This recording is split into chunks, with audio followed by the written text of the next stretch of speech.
नमो अरहंतारं नमो सिद्धारं नमो आर्याणं नमो वज्रायाणं नमो लोये सवसाहूरं शुद्धात्मान्मनेकान्तं साधुमुत्तम मंगलम वंदे संदस्य सिद्ध्यर्थं संदस्यर्थ प्रकाशकम् ओंकार स्वरूपाय नमः जिन्मुखोद्भूत सरस्वती देभ्यो नमः रत्नत्रय धारक निस्वभाव साधक अज्ञान तिमिर निवारक श्री गुरुवे नमः परम गुरुवे नमः परम्पराचार्य श्री गुरुवे नमः मंगलम भगवान वीरो मंगलम गौतम गणे मंगलम कुंद कुंदाद्यो जैन धर्मोष्ठ मंगलम सर्वमंगल मांगल्यम सर्वकल्याणकारकम प्रधानम सर्वधर्माणां जैनम जयशासनम नमः समयसाराय स्वानुभूत्या चकास्ते चित्स्वभावाय भावाय सर्वभावान्तरच्छिदे वंदित्व सर्वसिद्धे धूमचल मनोवम गदिन पत्ते मोक्षाम समय पाहु।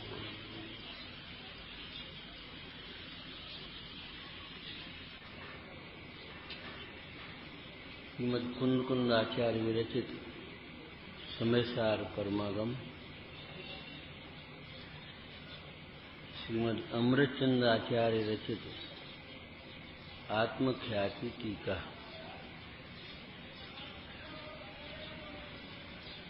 गाथा 143 ख्यातिक्रांत स्वरूप की चर्चा यहाँ की।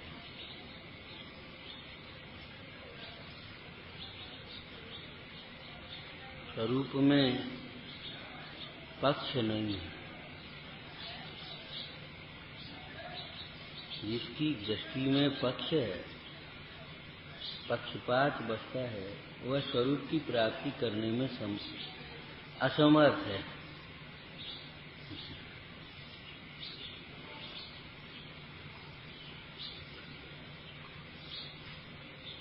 पक्ष की चर्चा करते हुए इसी गाथा के भावार्थ में एक बात कही। पक्ष दो प्रकार के, एक सर्वथा पक्ष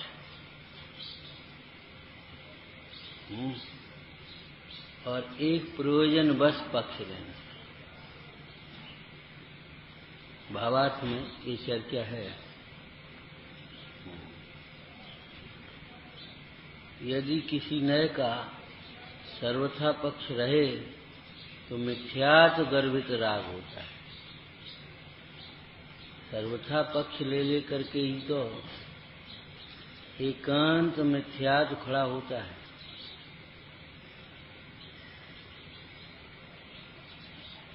और प्रयोजनवश यदि पक्ष लिया जाए तो चारित्र संबंधी राग है, विकल्प।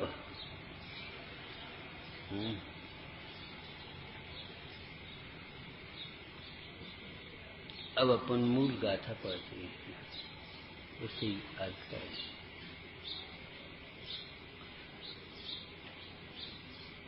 पश्चात्क्रांतस्य किम स्वरूपम इति चेत। पश्चात्क्रांत का स्वरूप क्या है, उसके उत्तर स्वरूप गाथा कहते हैं। इससे पहले पक्षों की चर्चा कल में की है। एकस्य मूलो न तथा परस्य, एकस्य रक्षो न तथा परस्य, एकस्य कर्ता न तथा परस्य। तो पक्ष कौन कौन से पक्ष यहाँ आए कलशों के आधार पर?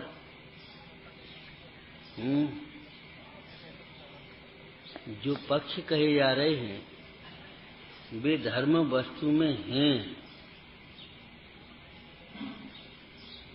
वस्तु में हैं का मतलब ऐसा मत समझ लेना कि मूर्ता राग द्वेष आदि भी कहीं स्वभाव में होंगे।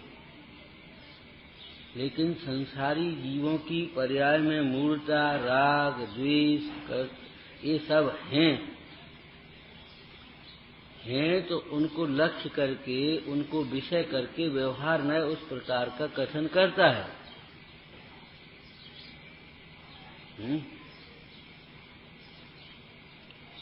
लेकिन जो सर्वथा पक्ष को ग्रहण कर लेते हैं, अर्थात उसी रूप वस्तु को मानते हैं, अन्य धर्मों का निषेध करते हैं, उसको लक्ष्य में ही नहीं लेते, वे मिथ्या दृष्टि होते हैं।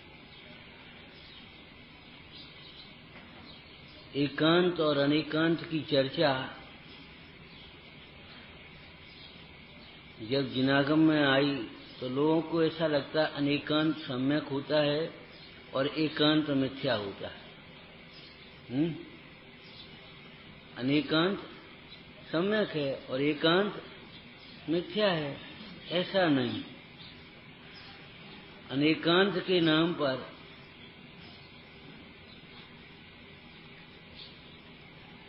समन्वय नहीं होता।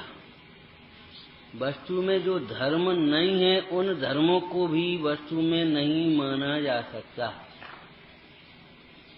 वस्तु अनंत धर्मात्मक है, लेकिन वे अनंत धर्म अपने हैं, अपने में हैं।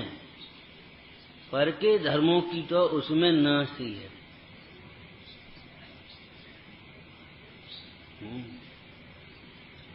अनेकांत के नाम पर चाहे कोई धर्मों को वस्तु में मान लिया जाए जो नहीं हो, ऐसा नहीं समझना चाहिए।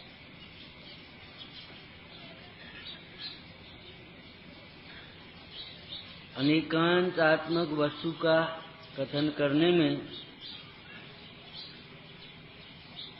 भी का प्रयोग होता है, लेकिन भी का अर्थ ऐसा नहीं है ऐसा भी है, ऐसा भी है, ऐसा भी है का अर्थ जो वस्तु में नहीं है वैसा भी हो जाए। जैसे आत्मा ज्ञानमय है, आत्मा ज्ञानमय ही है, ये भी कथन है।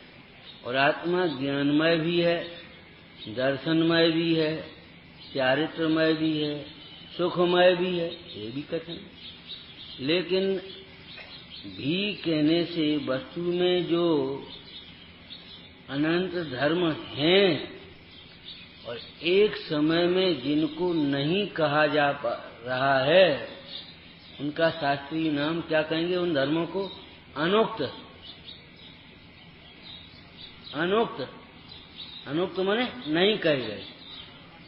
हाँ, तो वस्तु में रहने वाले अनुक्त धर्मों की सत्ता की ओर संकेत कर रहा है भी।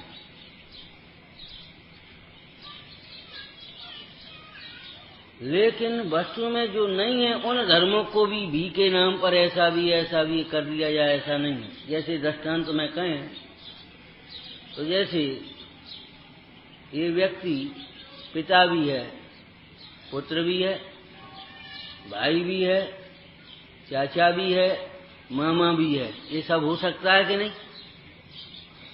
ये धर्म उसमें है व्यक्ति में। लेकिन हम ये कहने लगे ये आदमी भी है, स्त्री भी है,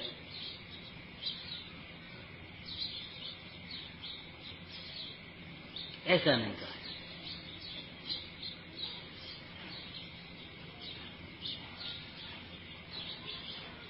जो है उनको तो कहा जाएगा, जो है ही नहीं उनको कैसे करेंगे?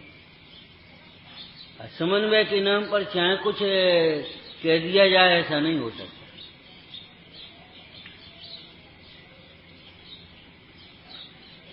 ऐसे ही अनेकांत में ही का प्रयोग होता है। जैसे आत्मा ज्ञान मात्र ही है, आत्मा ज्ञान रूप ही है, तो ही कहने में अन्य धर्म जो वस्तु में हैं उनका निषेध नहीं समझ लेना चाहिए। उनको यहाँ गौण किया जा रहा है, निषेध नहीं है। तात्पर्य ये है कि सम्यक नय, नय है ना, नय वो सम्यक एकांत है और प्रमाण है वह सम्यक अनेकांत। अनेकांत भी मिथ्या होता है, अनेकांत भी और एकांत भी सम्यक होता है। जहाँ वस्तु में रहने वाले अनंत धर्मों को गौण करके किसी प्रयोजनवश किसी एक धर्म को मुख्य करके कथन किया जाए, अन्य धर्मों का निषेध नहीं है, तो वह सम्यक है। यदि एकांत को सम्यक नहीं माना जाए तो जहाँ एक ही आदमी सच्चा नहीं है तो सब सच्चे कैसे हो जाएंगे? यहाँ एक ही कथन सच्चा नहीं होगा वह और धर्म सच्चे कथन सच्चे कैसे हो जाएंगे। न्याय और प्रमाण, ध्यान रखना, प्रमाण की चर्चा अन्य दर्शनों में भी है, लेकिन न्याय की चर्चा जैन दर्शन।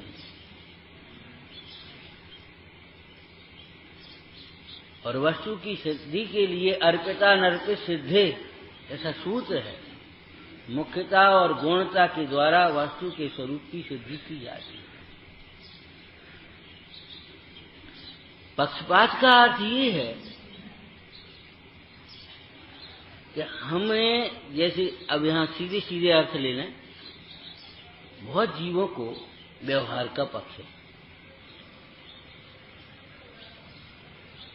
तो व्यवहार के पक्ष वालों को, पक्ष का प्रमाण क्या है, पक्ष है, पक्ष वालों को दूसरे न्याय का कथन समझ में ही नहीं आता।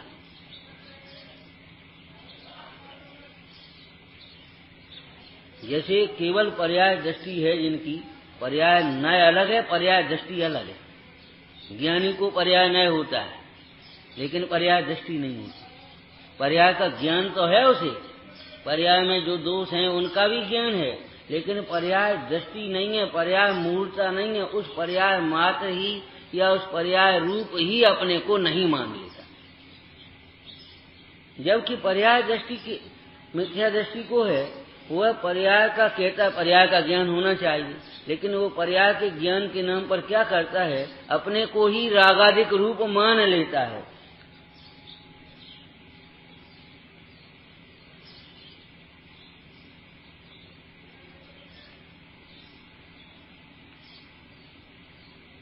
ऐसे ही पक्ष का अर्थ समझना कि पक्ष कहने में उसे दूसरे पक्ष का एक तरह का निषेध ही बरतता है, समझ में ही नहीं आती। जैसे दो द्रव्यों में निमित्त नैमित्तिक संबंध परस्पर पाया जाता है,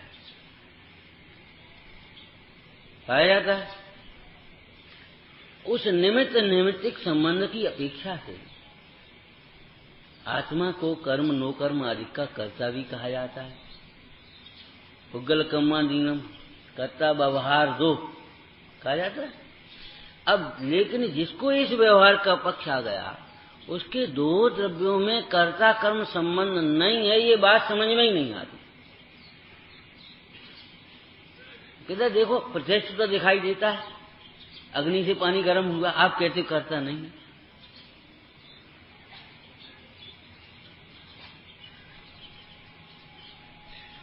लौकिक जीवों के संग में रहो तो परिणाम बिगड़ते हैं। हम कैसे मान लें, प्रत्यक्ष तो दिखाई देता है, लेकिन उसे प्रत्यक्ष की कुछ खबर ही नहीं। प्रत्यक्ष प्रत्यक्ष कह रहा है, प्रत्यक्ष कहते कैसे हैं? जो मन और इंद्रिय के द्वारा ज्ञान हो रहा है, उस ज्ञान को तुम प्रत्यक्ष मान रहे हो। प्रत्यक्ष ज्ञान तो, प्रत्यक्ष ज्ञान किसको कहते हैं? नहीं, केवल ज्ञान नहीं,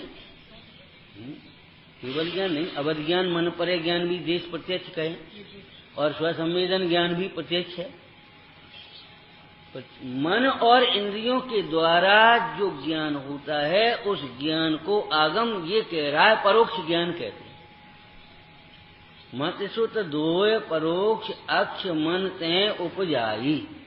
और आप कह रहे प्रत्यक्ष तो दिखाई दे रहा, आंख से दिखने वाली चीज प्रत्यक्ष कैसे? अरे लोगों ने तो यहाँ तक मने समझ लिया कि झूठ और सच में 4 अंगुल का अंतर है। आंखों देखी सच्ची और कानों देखी झूठी, सुनी झूठी, जबकि ऐसा नहीं है, एकदम नहीं। आंखों देखी, आंख भी इंद्रिय है और कान भी इंद्रिय है। आंखों देखी बात सच्ची होती है क्या? सच बताना। स्वार्थी मायाचारी जीव को बहुत विनय देखी जाती है, उसके अंदर में कितनी विनय बताओ। आंखों से देखो तो ये जो इतना ही दिखाई देता है, घेरा सा आकाश का, जैसे कोई तंबू सा लगा हो, लेकिन क्या इतना ही है?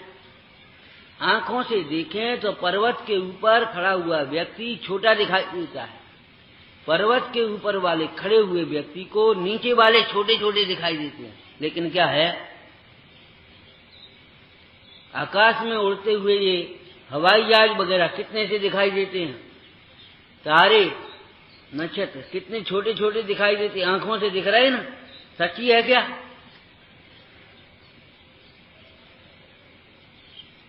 झूठी बात। और कानों से ये बात सुनी जा रही है, जिनवाणी आत्मा ज्ञानमय कान से सुनी जाए, तो झूठी है क्या? आंखों से और कान से क्या मतलब हुआ? प्रत्यक्ष दिखाई देता है, प्रत्यक्ष दिखाई देता है। अरे भाई, प्रत्यक्ष ज्ञान तो तब है जब तेरा उपयोग इंद्रियों के द्वारा न प्रवर्ते, सीधा सन्मुख हो, स्वसन्मुख होकर के देखे तब तुझे दिखाई देवे प्रत्यक्ष। जब तक ये जीव स्वसन्मुख नहीं हुआ है, पर सन्मुख है, इंद्रियों के द्वारा देख रहा है, और कहता प्रत्यक्ष दिखाई देता है। झूठी बात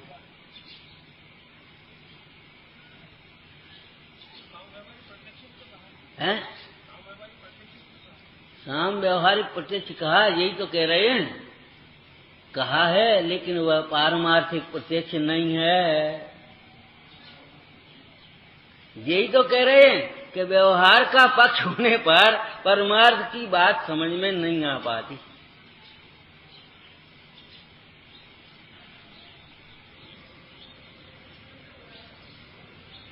कर्म के उदय से विकार होता है, समझ में नहीं आती कि अपने आप विकार होता है। सब अपने आप ही हो जाए, कर्म के बिना ही हो जाए, तो सिद्ध भगवान में भी होना चाहिए।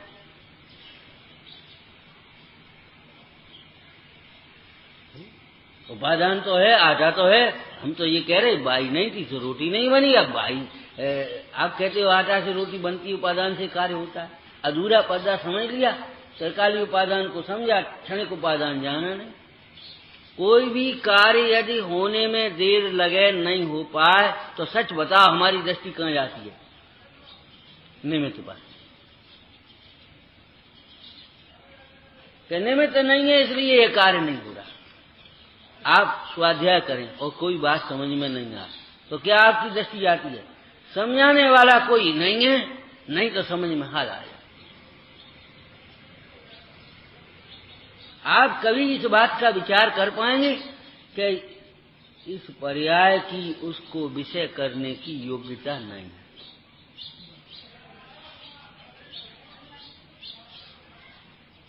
अभी इस काल में समझने की योग्यता नहीं है, इसलिए समझ में नहीं आ रहा। ये नहीं आएगी। आटा की रोटी बनने रूप योग्यता नहीं है, तो उसमें वो निमित्त तारीखवाही भी नहीं है, वो एक अलग बात हुई। इसलिए वो रोटी बनने में टाइम लग रहा है। ऐसा नहीं है कि वो अग्नि धीमी हो गई, बाई चली गई या फलाना हो गया, इसलिए ये देर लगे, ऐसा नहीं समझिए। जो कार्य नहीं हो रहे उनके कारण हम काय में खोज रहे, निमित्तों में। व्यवहार का पक्ष है और कहते रहते योग्यता ये प्रतिनियम कारणम, उपादान से कार्य होता है, लेकिन उपादान से कार्य होता है, यह बात व्यवहार के पक्ष वाले को समझ में नहीं आती। जैसे व्यवहार के पक्ष वाले को परमार्थ के कथन समझ में नहीं आते, जिनवाणी में लिखे हैं, इसलिए उसे ना तो नहीं कर पाता, लेकिन लिहाज से चुप रह जाता है, समझ में नहीं आ रही। जैसे कोई बात हम कह दें, आपकी समझ में नहीं आया, लेकिन आप पंडित जी कह रहे तो चुप रह जाते। ऐसे ही जिनवाणी में कही है, आचार्य भगवान ने कही है, भगवान झूठ थोड़ी कहेंगे, चुप रह जाता, समझ में नहीं आ रही। इसी प्रकार जिन्हें निश्चय का पक्ष है, बहुत सी शंका समाधान आ जाती, बहुत सी चर्चाएं आ जाती हैं। जिसे निश्चय का पक्ष है, उसके व्यवहार, उसे व्यवहार के निमित्त नैमित्तिक संबंध समझ में नहीं आते।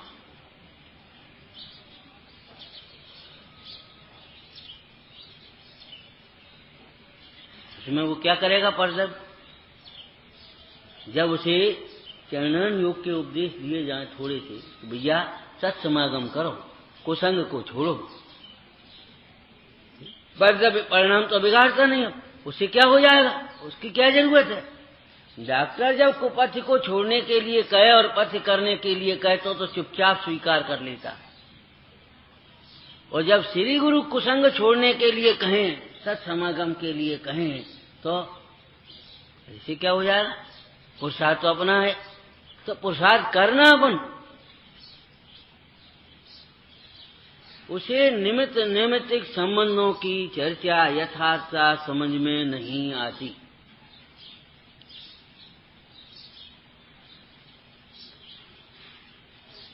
मैत्री संबंध को भी या तो स्वीकार नहीं करना चाहता दो देशों में, या फिर पराधीनता की मानता है उसमें। जबकि दो देशों में मैत्री संबंध भी है और पराधीनता भी नहीं है। दो द्रव्यों में परिणमन जो हो रहा है वो अपने अपने कारण से हो रहा है। उनमें परस्पर निमित्त नैमित्तिक संबंध भी है और कर्ता कर्म संबंध नहीं भी है। शरीर और आत्मा का एक क्षेत्रावकाश संबंध भी है और दोनों अपने अपने प्रदेशों में है, कोई संबंध नहीं। ये गैर संबंध भी है और स्वस्वामी संबंध नहीं भी है। आधार आदेश संबंध भी है, आधार आदेश संबंध नहीं है। और आधार आदेश संबंध व्यवहार से आप पढ़ते हो, पढ़ते कि नहीं। हमारे प्रभु परमेश्वरी आधार, समय सार जी में भी जब नए की पीछे जीव जीव अधिकार में एक चर्चा आई। महाराज आप कहते हो जीव और शरीर अत्यंत भिन्न है। यदि जीव और शरीर सर्वथा भिन्न हो तो आचार्य और तीर्थंकरों की स्तुतियां ये सब जो शरीर आश्रित की गई हैं वे मिथ्या सिद्ध होंगी। और अगर ये स्तुतियां सच्ची हैं तब फिर जीव और आत्मा भिन्न, वो शरीर और आत्मा भिन्न कैसे हो सकते हैं। अब क्या उत्तर देवे।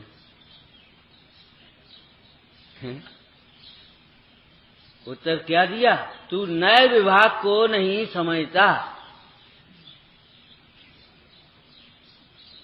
वे स्तुतियां व्यवहार नए से कहीं गई हैं। उन स्तुतियों के बल से देह और आत्मा की एकता की सिद्धि नहीं हो सकती। और देह और आत्मा भिन्न भिन्न होने पर भी व्यवहार नए से शरीराश्रित गुणों से स्तुतियां करना भूमिका में अनुचित नहीं कहा जाता है। वो पंडित जयचंद जी ने, जिन्होंने ये टीकाएं लिखी हैं, एक वाक्य लिखा, जो व्यवहार नय को सर्वथा असत्यार्थ मानते हैं ते गाली मिथ्या दृष्टि है। यदि सर्वथा असत्यार्थी माना जाए तो व्यवहार में और झूठ में क्या अंतर है। झूठ के नाम पर चाहे कुछ भी कह दो झूठ हो जाएगा, लेकिन व्यवहार के नाम पर चाहे कुछ नहीं कहा जा सकता। हमारे प्रभु परमेश्वरी आधार तो कहा जा सकता है मुख्य मार्ग में, लेकिन क्या पैसा को आधार कहा जा सकता है। व्यवहार है, व्यवहार में चाहे कुछ कहो, हाँ ऐसा नहीं। व्यवहार की एक मर्यादा है, वो चाहे कुछ नहीं कहेगा, जहां निमित्त नैमित्तिक संबंध बनेगा वहीं कहेगा।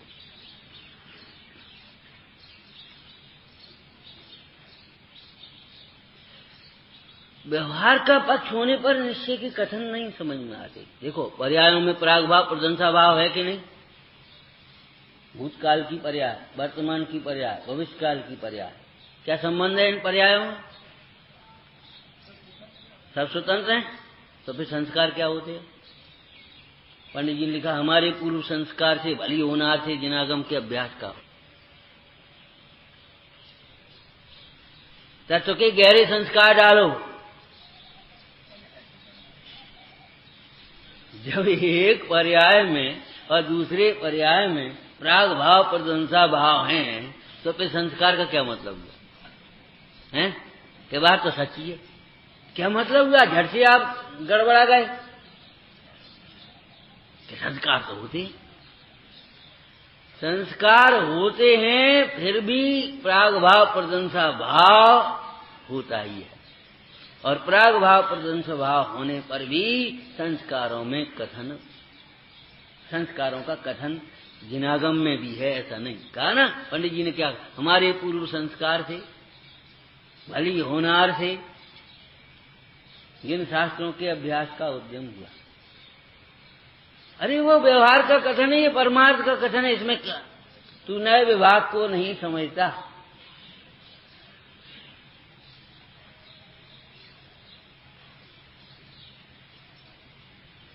अब व्यवहार का कथन किया जाए और निश्चय के नए से हम उसे देखें तो अटपटा सा लगेगा ही। निश्चय का कथन हो गए, हम उसे व्यवहार नए से देखें तो अटपटा दिखाई होगी।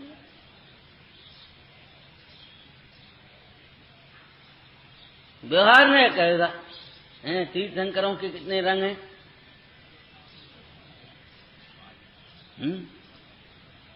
कौन सा शरीर है। और जब निश्चय न से देखें तो जिन पद ना शरीर को, जिन पद चेतन मां, जिन वर्णन कछु और है, यह जिन वर्णन न।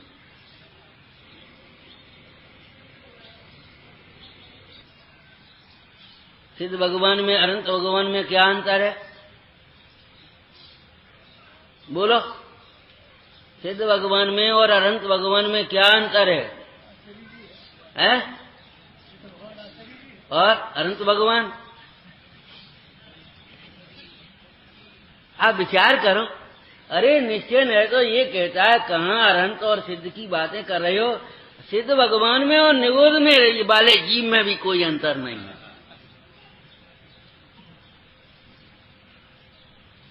ग्यारसिया सिद्धप्पा, जो निगोद में सोई मुझ में सोई मोक्ष मझार, नीचे भेद। आप कहते हो क्या अंतर है, हम क्या बताएं अंतर।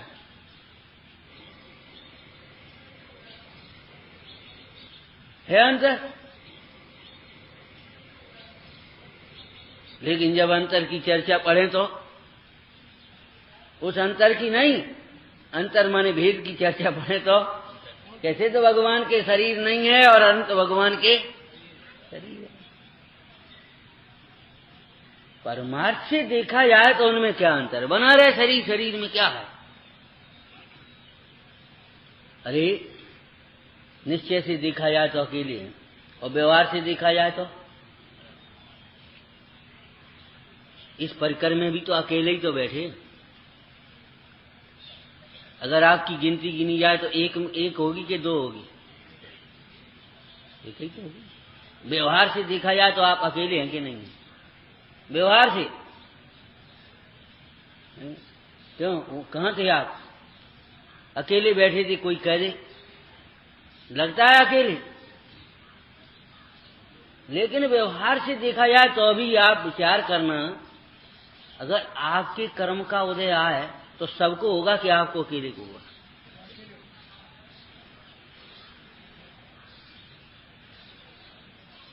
ये कर्म के उदय की, रोग निरोग की, जीवन मरण की, ये सारी भी परिणतियां हैं, वो व्यवहार का विषय है। उसमें भी देखा जाए तो अकेला ही जीव कर्म करता है, अकेला ही जीव कर्म को भोगता है, कर्म फल को, अकेला ही संसार में भ्रमता है और अकेला ही मुक्त होता है, ठीक है। लेकिन अगर हम देखें परमार्थ से तो अकेला न कर्म करता है न कर्म को भोगता है। अकेला कर्म करता है जी, करके बताया कोई।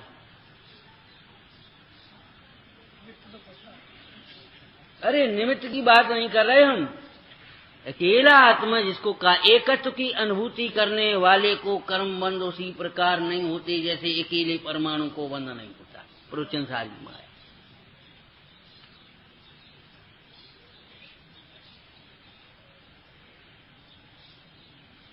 अपने एकत्व को, अपने अकेलेपन को भूल करके ये जीव कर्म कर रहा है और कर्म फल को भोग रहा है। जब एकत्व वक्त अपने आत्म स्वरूप को समझे तो न कर्म को करेगा न कर्म को भोगेगा। अकेला कर्म करता है, जो कर्म करता है वो अकेला है, जो कर्म को भोग रहा है वो अकेला है। लेकिन उस काल में भी अकेला ही है। देखो, नए विविक्षा के बिना कथन को नहीं समझा जाएगा। जिस अपेक्षा से जो कथन किया जाए उस अपेक्षा से वह कथन सत्यार्थ है, और जिस कथन से अपेक्षा से किया जाए या दूसरी अपेक्षा से देखा जाए तो वही असत्यार्थ भाषित होता है। जैसे पंडित जयचंद जी ने कहा, व्यवहार नय को सर्वथा सत्यार्थ माने थे गाड़ी मिथ्या दृष्टि है। हमने विचार किया कि इसका अर्थ ये भी गर्वित समझना चाहिए, जो व्यवहार नय को सर्वथा सत्यार्थ मानते हैं वे भी कैसा है। व्यवहार नय की अपेक्षा से वो सत्यार्थ है, कथनचित सत्यार्थ। कथनचित माने जिस अपेक्षा कहा जा रहा है। व्यवहार नय झूठा तो तब हो जब पंचेंद्रिय को एक इंद्रिय कहे। यदि उसके संयोग में 5 इंद्रियां नहीं हो, 3 शरीर नहीं हो, तो सिद्ध भगवान को व्यवहार नय क्या इंद्रिय कहेगा। सिद्ध भगवान के संबंध में व्यवहार नय से पूछे, क्यों भाई व्यवहार नय, सिद्ध भगवान के इंद्रिय जीव हैं।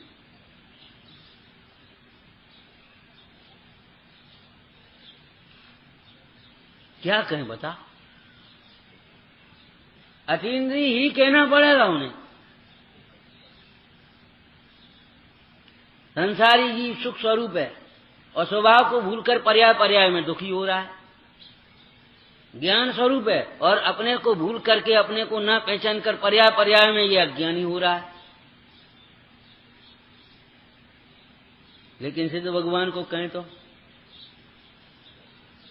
ज्ञान स्वरूप हैं और पर्याय में भी देखा जाए तो ज्ञान रूप ही परिणमित है, सर्वथा ज्ञानी है।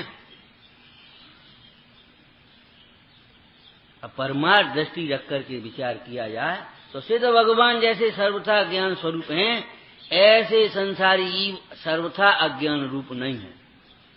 अरे अज्ञान रूप परिणमन के काल में भी वह अज्ञान रूप नहीं हुआ है, ज्ञान रूप है। और उसको मुख्य करने के लिए, उसको लक्ष्य कराने के लिए वह भी सर्वथा ज्ञान स्वरूप है। क्यों? जिस अपेक्षा कहा जा रहा है उस अपेक्षा पूरा सच्चा है, अधूरा सच्चा नहीं है।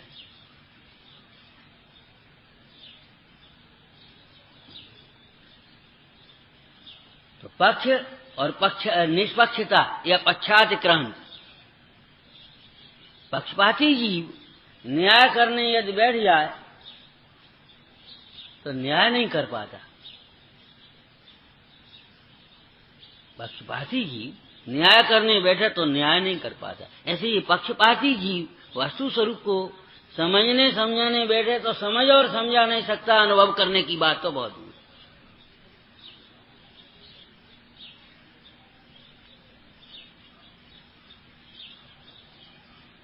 जिस अपेक्षा से जो कथन है उसे स्वीकार करते हुए अन्य अपेक्षा को रखना ज्ञान में, तो आपका पक्षपात नहीं रहेगा। और यदि हमने उसको ही सर्वथा मान लिया और अन्य का निषेध करना शुरू कर दिया, बस पक्षपात हो गया। स्वच्छंद होता है निश्चय का पक्षपाती कैसे हो जाता है? आत्मा में रागादिक है ही नहीं। सच्ची बात है, रागादिक है नहीं। इसका अर्थ क्या है? रागादिक से भिन्न अपना ज्ञान रूप अनुभवन करना। अनुभव तो करता नहीं, आत्मा तो रागादिक से रहित है, तो अनुभव करो रागादिक से रहित है। मेरा स्वभाव रागादिक करने का नहीं है, मैं सिद्ध समान हूं तो सिद्ध समान हूं, भ्रम से सिद्ध समान मानता निश्चयवासी हो जाता है। लेकिन सिद्ध समान न माने तो सिद्ध होने का मार्ग कभी प्राप्त कर सकता है? ये आभास जो खड़े होते हैं वो पक्ष से ही खड़े होते हैं, सर्वथा पक्ष।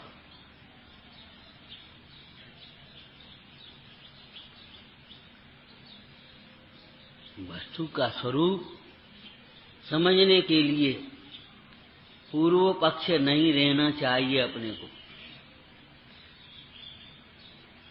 बहुत से लोगों की एक आदत होती है, कहते भी हैं, देखो भाई सुनने में क्या हर्ज है, सुनो सबकी करो अपने मन की।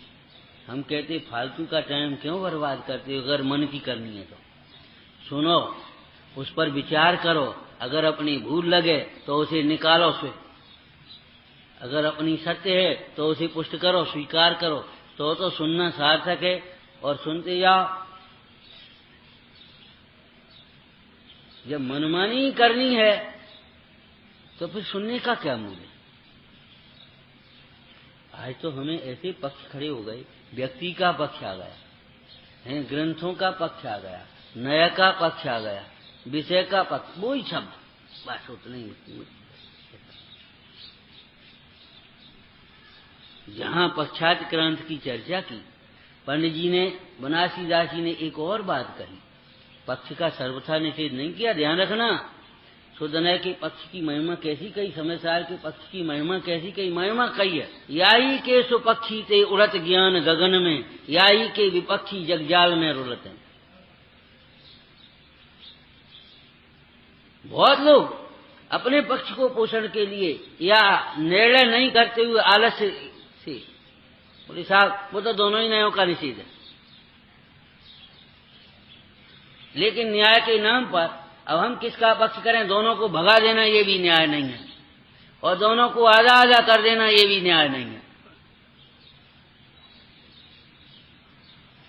न्यायालय का, लौकिक न्यायालय का न्याय भी सत्य के पक्ष में आए बिना नहीं रहेगा।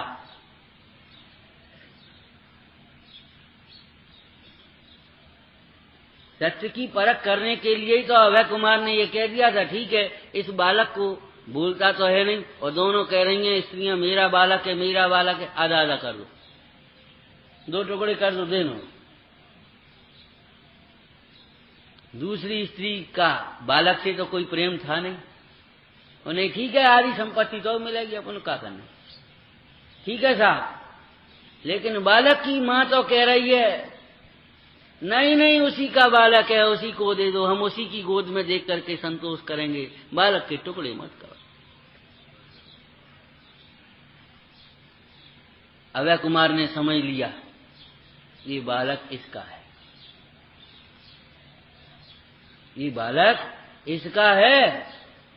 बालक के टुकड़े करना क्या अभय कुमार को इष्ट था? नहीं था। अरे टुकड़ा आधा आधा कर देंगे तो क्या होगा? ये प्रश्न कौन से नंबर का है आपको नहीं मालूम, हम बता देते हैं, 231 नंबर, और ये बता 231 और 32, ठीक है ना? तो 31 और 32 दो पेज हैं, आधा आधा कर दो अपन, तो आधा 31 आधा 32, न 31 रहेगा न 32 रहेगा, क्या होगा बता? इधर से देखें तो 31 है और इधर से देखा जाए तो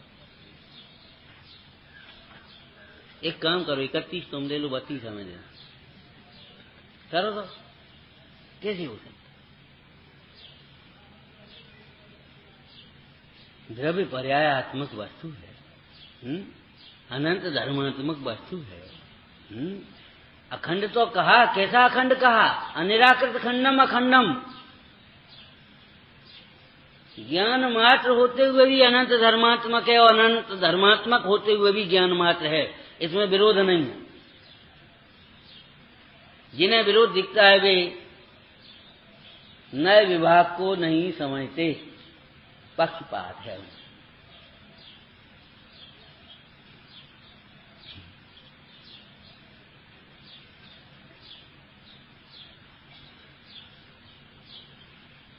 दोनों को यदि भगा दिया जाए तो भी व्यवस्था नहीं है, और दोनों को आधा आधा कर दिया जाए तो भी कोई व्यवस्था नहीं है। ये निश्चय वाले हैं, ये व्यवहार वाले हैं। अरे पंडित जी ने क्या लिखा बनारसीदास जी ने? मिथ्या दृष्टि न निश्चयी न व्यवहारी निर्वेद कत्वा। जिन्हें निश्चय नहीं उसे व्यवहार नहीं। सम्यक श्रुति ज्ञान जब प्रकट हुआ तब दो अंश आए, निश्चय और व्यवहार। जिनका निश्चय सम्यक है व्यवहार भी सम्यक है।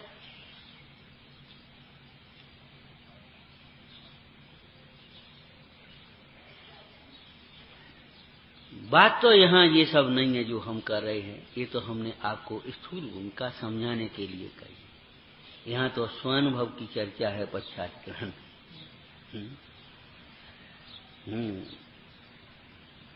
कि स्वानुभव के काल में दोनों नयों के विषय का ज्ञान तो वर्त रहा है, लेकिन पक्ष नहीं वर्त रहा। विकल्प नहीं बरता। ज्ञान होना अलग बात है, विकल्प होना अलग बात है। विचार होना अलग बात है, प्रतीति होना अलग बात है। सम्यक दर्शन के लक्षणों में ऐसी चर्चाएं आई हैं। सम्यक दृष्टि को आप कहते हो तत्व प्रतीति हमेशा वर्ती है, वो कहाँ विचार करता रहता है ये मेरा नहीं है। दृष्टांत क्या दिया? जैसे सेठ का जो मुनीम है वह सेठ की और अपनी जुदाई का, भिन्नता का हर समय विचार नहीं करता रहता। वह पैसा का तगादा करेगा, मांगेगा तो क्या कहेगा? हमारे रुपया लाओ, हमारे रुपया। वो हमने सेठ जी से बात, सेठ जी वेठ जी हम कुछ नहीं जानते, कैसे बोल रहा है ये मनी, हमें तो रुपया चाहिए। सेठ जी हम नहीं जानते। सेठ जी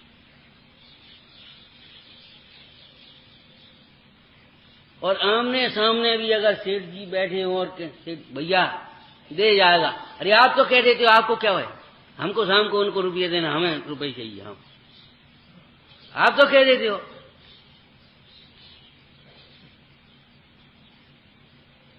मैंने कैसा लग रहा है जैसे बिल्कुल मालकियत हो, उसका ही रुपया हो शब्दों में, लेकिन और तगादा करके आया, रात हो गई, अपने घर सो गया, अपने घर ही रुपया रख दिया।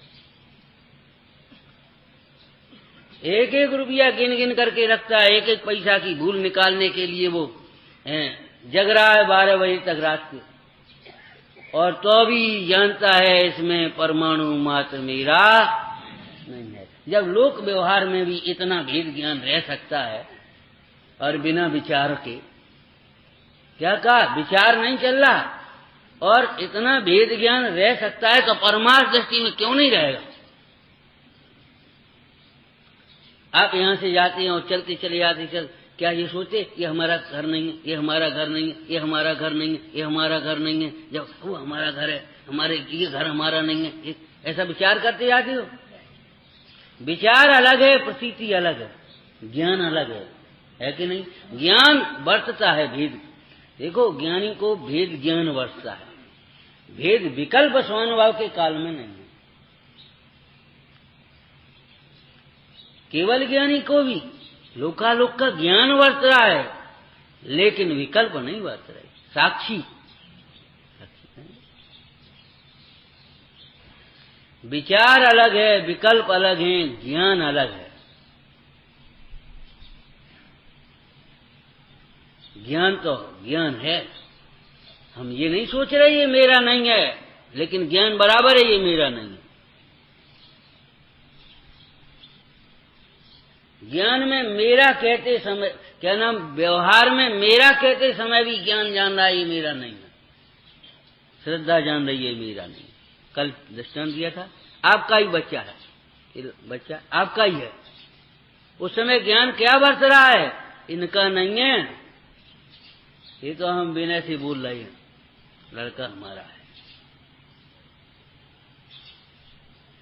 आपका ही घर है, इनका नहीं है, हमारा है।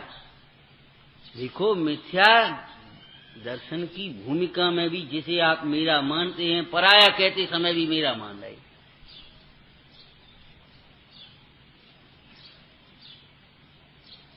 कह किसका रहे? आपका, और मान क्या रहे? अपना। और कभी अपना ही कह रहे हैं, अपना ही मान रहे, कभी कह कुछ नहीं रहे, मान अपना रहे। ये सब दशाएं हैं, माने अपना मानना धारा प्रवाहिक रूप से चलता रहता है। ऐसे ही जब भेद ज्ञान हुआ, आत्मा अपना भाषित हुआ, तो देहादिक भिन्न कहते हैं, कभी नहीं कहते, कभी उसे अपना भी कह देते, हमारा शरीर खराब है, कभी हमारी तबीयत ठीक नहीं है 4 दिन से, लेकिन उस समय भी जानता है ये शरीर का परिणमन भिन्न है। और कभी निश्चय के पक्ष वाले हैं, जिन्हें निश्चय का ज्ञान नहीं वर्त रहा, पक्ष वर्त रहा है, अरे भैया ये तो पुद्गल में है, कहा को स्वच्छंदता के लिए सेवा, शुश्रूषा, योग, उपचार आदि का निषेध कर रहे हैं। सहानुभूति, वो तो पुद्गल में, अपने इससे क्या मतलब। और जब अपने ऊपर बीती तब कहाँ गया पुद्गल। पाप की क्रिया पुद्गल में दिखाई देती है, स्वच्छंद होता है, और पाप का फल अपने में दिखाई दे रहा है। डंडा पड़े सो कहे मर गए हैं, और डंडा मारे तो पुद्गल की क्रिया हो जाए। अरे जब डंडा पड़े तब ये सोचिए पुद्गल में पड़ रहे, मेरे में नहीं है, ये ज्ञानी का विचार।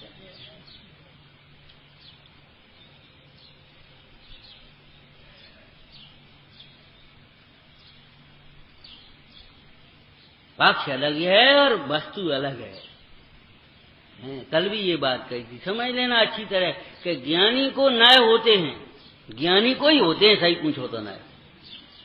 मिथ्या दृष्टि को न्याय को क्या कहेंगे, कुनय। ज्ञान को क्या कहेंगे, कुज्ञान है। उसका मति ज्ञान क्या कहेगा, कुमति। श्रुत ज्ञान का कुश्रुत कहेंगे ना। मिथ्या दृष्टि का ज्ञान कुज्ञान है, उनके न्याय कुनय हैं।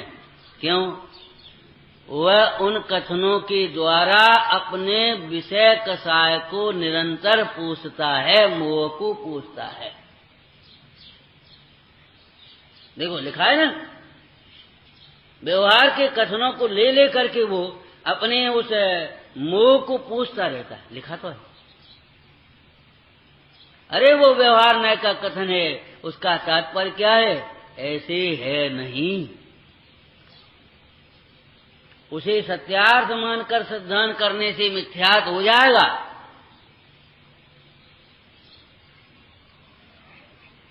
और कभी निश्चय न्याय के कथनों को लेकर के अपने विषय कषाय को, स्वच्छंदता को पूछता है। क्यों, निश्चय के कथन के द्वारा भी विषय कषाय पूछता है, स्वच्छंदता पूछता है कि हाँ विषयों का सेवन कर। देखो ज्ञानी को बंध नहीं होता, हमें भी बंध नहीं। ये तो पुद्गल की क्रिया है, ये तो पुद्गल में, इनसे क्या संबंध। और आत्मा तो खाता पीता नहीं, चाहे कुछ खाओ पियो, फिर क्या। अरे खाता पीता नहीं है तो चाहे कुछ खाओ पियो, ये कहां से आ गया। ये खाए कौन फिर चाहे कुछ।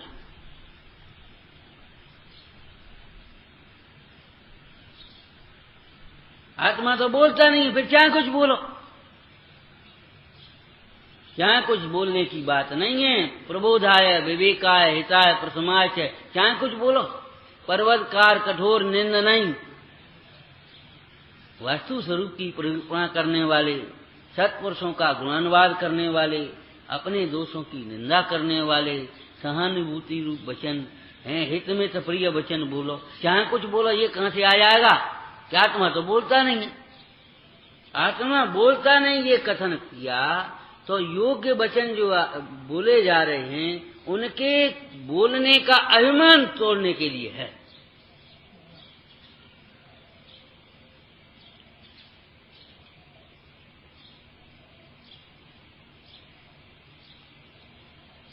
पढ़ लिया निश्चय का कथन, भैया देखो इनकी तबीयत कर देखना। अरे कौन किसका कर सकता है, सब अपने अपने स्वतंत्र पढ़ना माने।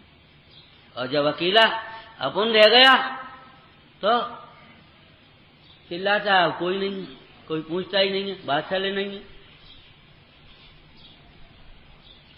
जब हमने आपसे कहा बाल बच्चों में तत्व के संस्कार डालो, इनके लिए पाठशाला बनाओ, इनको पढ़ाओ, स्कूल से आकर के जैसे होमवर्क कराते ऐसे इनसे पूछो पाठशाला में क्या पढ़ के आए, क्या कर रहे हो।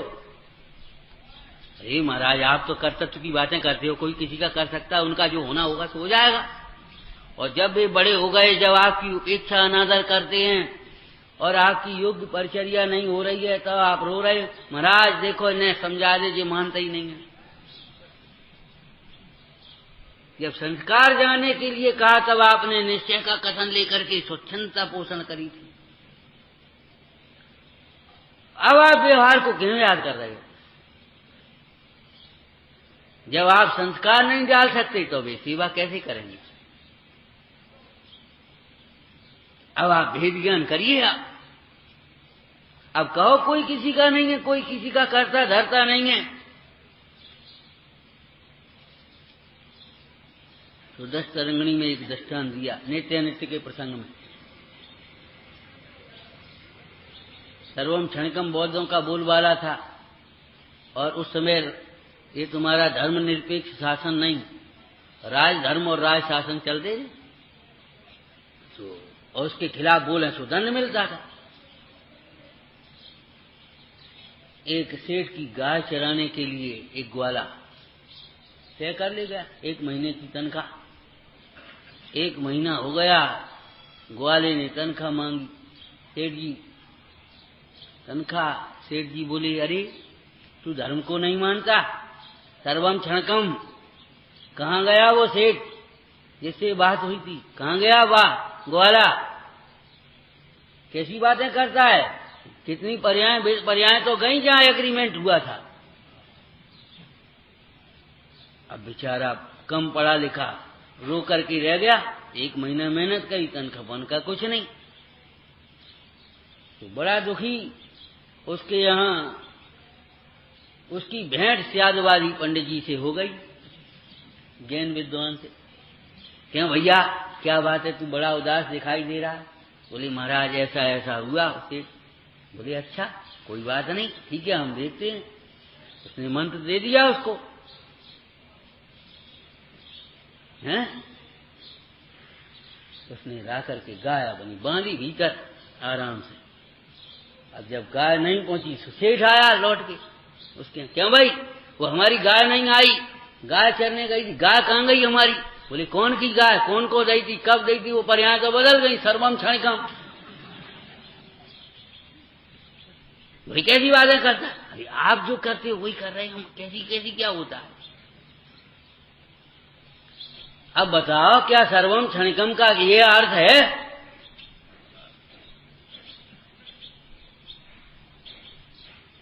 और देखो साहब, आत्मा तो कभी बदलता नहीं, सदा काल एक रूप रहने वाला है कि नहीं?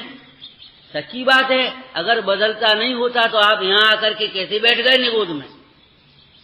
निगोद में से आकर के यहां कैसे बैठ गए? और अगर बदलता नहीं है तो आपका दुख बदलेगा नहीं, फिर बड़ी खतरनाक बात है।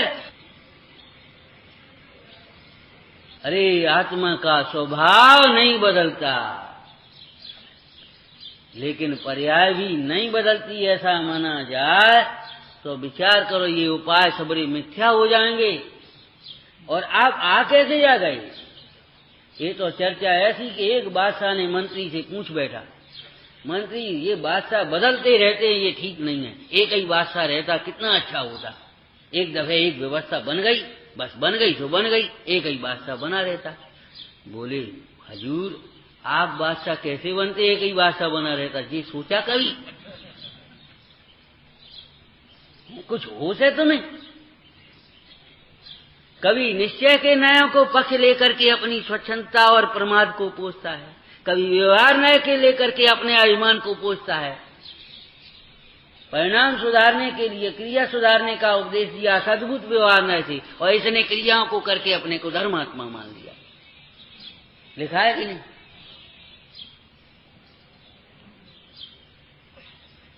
लिखा तो है, लेकिन उसे पढ़ने के लिए दृष्टि चाहिए, शैली चाहिए।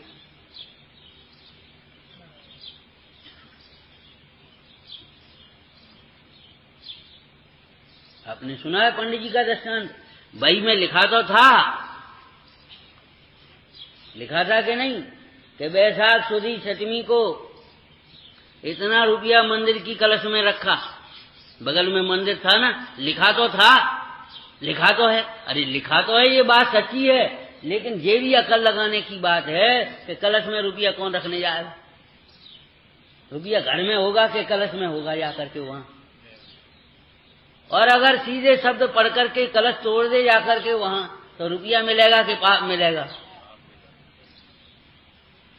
तो क्या झूठी लिखी? क्या झूठी नहीं लिखी है? उसका कोई अभिप्राय है, शब्द नहीं, अभिप्राय ग्रहण करना चाहिए। कलश की छाया पड़ती है, वो तिथि क्यों लिखी, टाइम क्यों लिखा, उस समय छाया पड़ती है वहां। यहां खोदो यहां मिलेगा। भगवान पंच परमेश्वरी हमारे जीवन के आधार हैं, सुख के आधार हैं, मोक्ष मार्ग के आधार हैं। टोटरमल जी तो कहते हैं, अहो देव शास्त्र गुरु सर्वोत्कृष्ट पदार्थ हैं, इनके आधार से तो और महाराज ये कर्तव्य हैं, इनके आधार से धर्म कैसे हो जाएगा? तू नए विवक्षा को नहीं समझता। क्या टोटामल जी को ये कहना इष्ट था कि पर्व के आधार से धर्म होता है?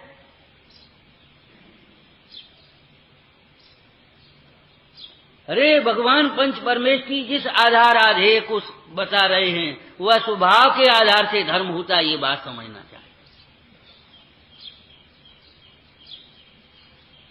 इसीलिए नयों के संबंध में एक चर्चा आपने पढ़ी होगी, दोहा, जहां जहां जो योग्य है।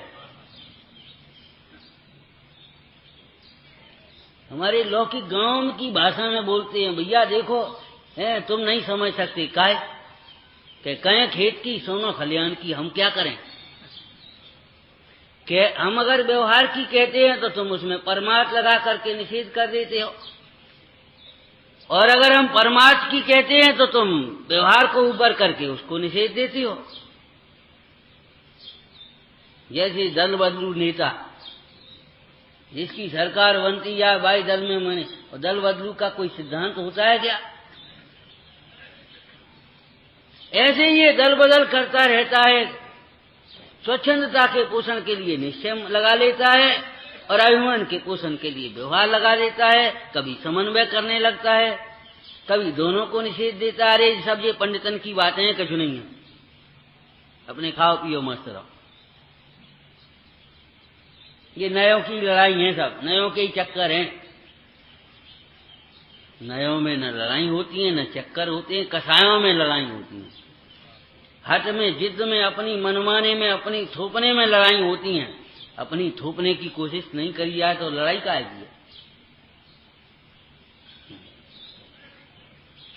कौन इस समय सार को, शुद्धात्म स्वरूप को प्राप्त करता है अर्थात अनुभवता है? गाथा, दोढ़म प्रणयान भणिदम जान दृढ़वरम तु समय पढ़िबद्धो न दुणय पक्षम गृणदे किंच विनय पक्ष परे हीनो।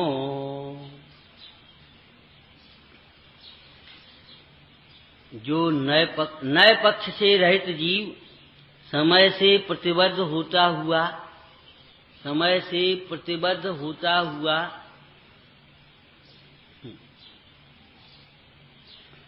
अर्थात चित स्वरूप आत्मा का अनुभव करता हुआ, दोनों ही नयों के कथन को मात्र जानता ही है, परंतु नए पक्ष को किंचित मात्र भी ग्रहण नहीं करता। मात्र जानता ही है,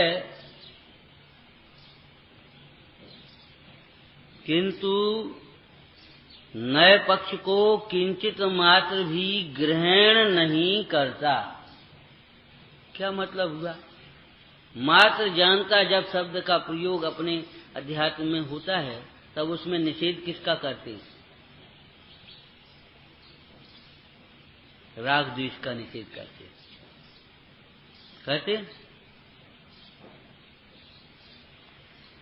जैसे भगवान इसको मात्र जानते ही हैं। टोटामल जी का तो और स्पष्ट वाक्य मुनराज के स्वरूप में, सामान्य स्वरूप में, ज्ञान में जो भाषित होते हैं पदार्थ, शरीर की नाना अवस्थाएं बनती हैं, उन्हें जानते तो हैं परंतु इष्ट अनिष्ट मानकर राग द्वेष नहीं करते। ऐसे ही नए पक्षों को जानते ही तो हैं, परंतु एक पक्ष को, एक नए के पक्ष को ग्रहण करके दूसरे नए से द्वेष नहीं करते, उसको निषेधते नहीं है। माने व्यवहार का पक्ष करके निश्चय को निषेधें, ऐसा नहीं है। निश्चय का पक्ष ग्रहण करके योग्य व्यवहार को निषेधें, ऐसा नहीं है।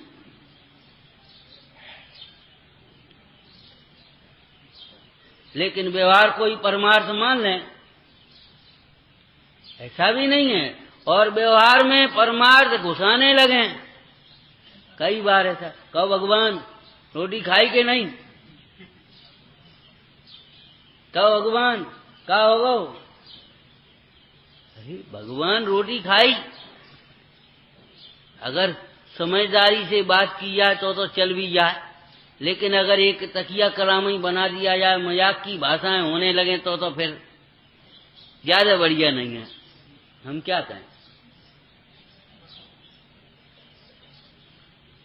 तुम रोटी खाने वाले नहीं, तुम भगवान हो, ये बात समझने की है। भगवान रोटी नहीं खाते, उसी प्रकार रोटी खाते समय भी तुम रोटी को खाने वाला नहीं मानो अपने को। रोटी का परिणमन देखो, आत्मा रोटी खाता है कि पुद्गल? कौन रोटी खाता है? पुद्गल खाता है। तो आत्मा निकल गया, फिर खवाओ रोटी। तो आत्मा भाव करता, खाता कौन है? भाव की बात नहीं पूछ रहे हम। खाता कौन है? बिना नए विभाग के आप उत्तर नहीं दे पाओगे।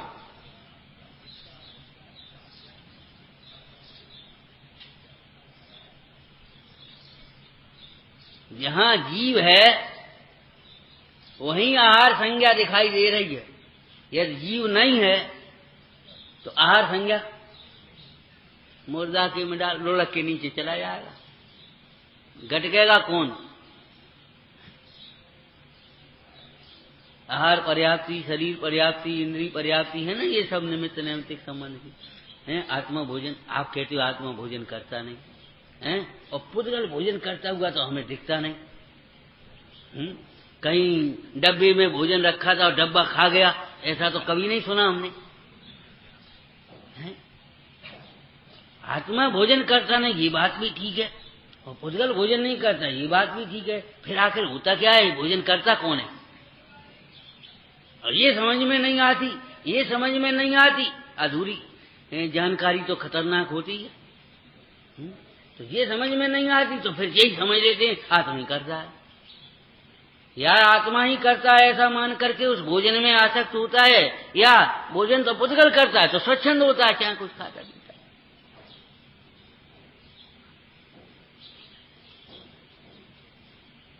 अगर परमार्थ से पूछा जाए तो परमार्थ के उत्तर समझना चाहिए।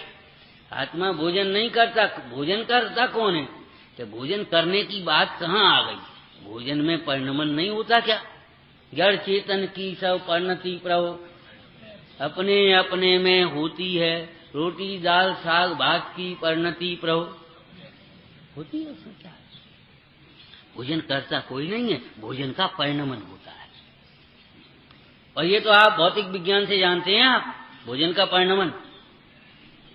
जैसे गेहूं का परिणमन आटा रूप हुआ उस मशीन का निमित्त पा करके, चक्की का है, और फिर बाई के हाथ आदि का, या मशीन भी हो गई होगी आटा मारने की, तो हमें कोई बात नहीं है।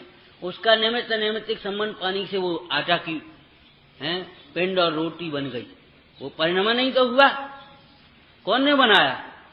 बाई ने के, बरात ने के, चकनाने के, बेलन ने के, पानी ने, कौन ने किया? उसका परिणमन ही तो हुआ। जब आटा गेहूं का आटा रूप परिणमन हुआ तो चक्की वो निमित्त हो गई उसकी, उस प्रकार की चलने रूप परिणति। आटा पीसने वाले का भाव भी निमित्त हो गया, उसके भी योग उपयोग निमित्त हो गए। लेकिन सचमुच हुआ क्या है? गेहूं का आटा रूप परिणमन ही तो हुआ, ऐसे ही आटा का रोटी रूप परिणमन हुआ। यहां तक आपने बाहर से देख लिया, अब यहां भी देखो ना क्या हुआ। ये परिणमन ही तो हुआ। ये हाथ का निमित्त है, योग उपयोग का निमित्त है, वो ग्रास उठ करके यहाँ आया, ठीक है ना। अब यहाँ तक तो हाथ का निमित्त हुआ, उसके बाद ये दांत आदि का निमित्त हुआ।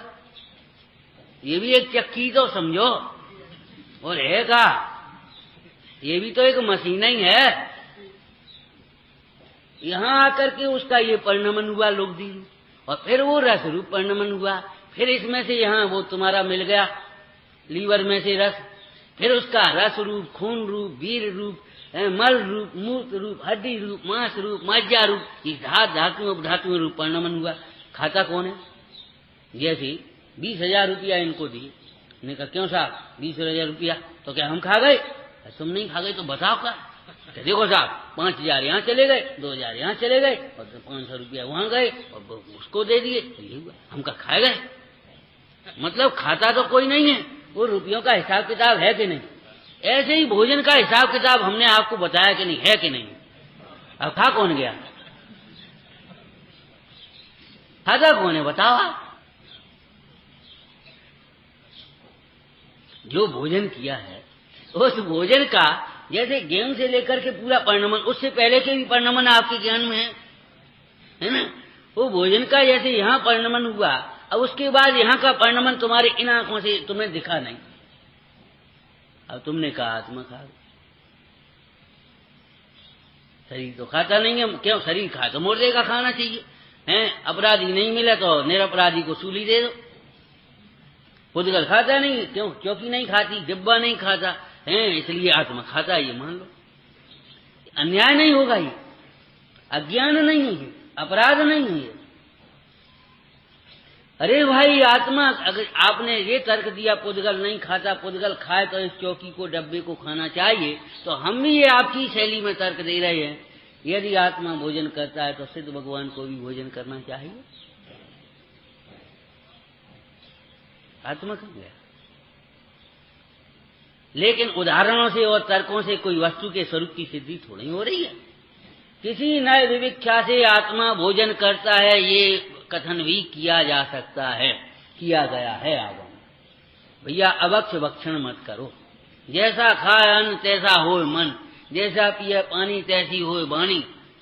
तामसिक भोजन करोगे तो तुम्हारे परिणाम खोटे होंगे, राजसिक भोजन होंगे तो तुम्हारे परिणाम विषयों में, भोगों में रहेंगे, और सात्विक आहार होगा तो तुम संयम का पालन कर पाओगे। निमित्त निमित्तिक ऐसा ही संबंध है, लेकिन कर्ता कर्म संबंध नहीं है। तुम अगर ये खोटे भोजन को छोड़ करके सात्विक भोजन ही करने लगो और इससे ही तुम सोचो बिना ज्ञान अभ्यास के हम संयम कर लेंगे, झूठी बात, एकदम झूठी बात।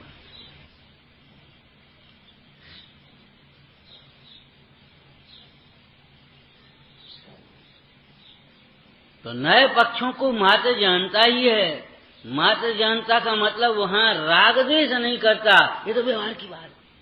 मतलब जैसे ज्ञानी की भूमिका में यदि उसे सराग भूमिका है, पूजा का भाव, भक्ति का भाव, दान शील संयम के भाव आते, और आते ही नहीं है। अशुभ से बचने के लिए बुद्धि पूर्वक उनमें प्रवर्तता है। ये सब होते हुए भी उसे ऐसा भय नहीं होता कहीं व्यवहाराभास तो नहीं हो जाएगा। अरे व्यवहाराभास तो तब हो जाएगा जब उन्हीं में धर्म मान करके अटक जाएंगे, धर्मी को भूल जाएंगे। धर्मी को नहीं पहचाने, उन्हीं में धर्म मान करके अटक जाएं तो सचमुच व्यवहाराभास हो क्या जाएगा, है ही। लेकिन ज्ञानी को व्यवहार रूप प्रवर्तते हुए व्यवहाराभास का भय नहीं है। वेद ज्ञान करते हुए, वेद ज्ञान का विचार, शुद्ध आत्मा का विचार करते हुए कहीं हम ऐसे स्वच्छंद तो नहीं हो जाएंगे, निश्चयवास तो नहीं हो जाएंगे। बहुत से लोग तो पूछते हैं, हम अपने बैठ करके आत्मा का सिद्ध स्वरूप हूँ, शुद्ध हूँ, बुद्ध हूँ, चैतन्य स्वरूप हूँ, ये विचार करते हैं, तो कहीं साहब निश्चयवास तो नहीं हो जाएगा। निश्चयवास तो तब हो जाएगा जब उसको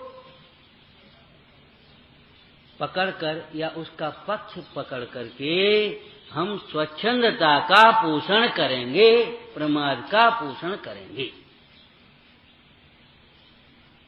यदि स्वच्छंद उसका पक्ष लेकर स्वच्छंदता और प्रमाद को नहीं पोषेंगे, भेद ज्ञान करके हम अंतर्मुखी होंगे, तो सच पूछो तो ये पक्ष, विकल्प, राग टूट जाएंगे, पश्चात्क्रांत हो जाएगा।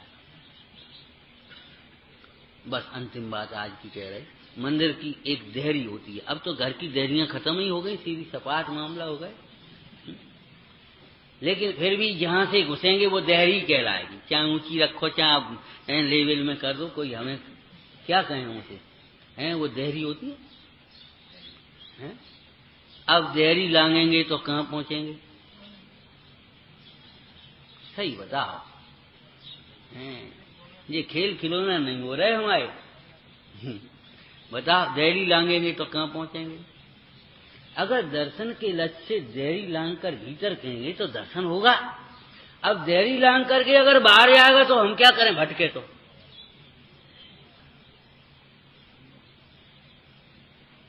देहरी है ना, उसे लांग करके बाहर आएगा तो क्या होगा, दर्शन कभी नहीं हो पाएगा। और जहरी लांग के अगर भीतर होगा तो देखो भाई, है वस्तु स्वरूप को समझकर शुद्ध नय के पक्ष में आता तब पश्चाधिक्रांत होता है? तू कहता निश्चयवासी तो नहीं हो जाएंगे, स्वच्छंद तो नहीं हो जाएंगे। अरे स्वच्छंद की बात क्यों सोचता है? स्वतंत्र होने की बात क्यों नहीं सोच रहा? अगर सम्यक प्रकार से समझेंगे, सम्यक प्रकार से उसका प्रयोग करेंगे तो स्वच्छंद हो जाएंगे, और अगर विपरीत प्रयोग करेंगे तो स्वच्छंद होंगे। तो हम क्या करें? गधा मिश्री खाने से मर जाए तो सज्जन तो मिश्री खाना नहीं छोड़ देगा।